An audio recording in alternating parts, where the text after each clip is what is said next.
Hello,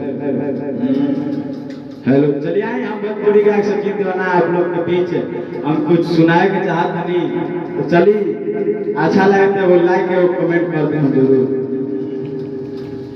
भूल जाइबू यार तू तो पिया भिजाई के, भूल जाइबू यार तू तो पिया भिजाई के, मरी जाइबे सोना ससुरा में आई के, मर जाइबे सोना ससुरा में आई के।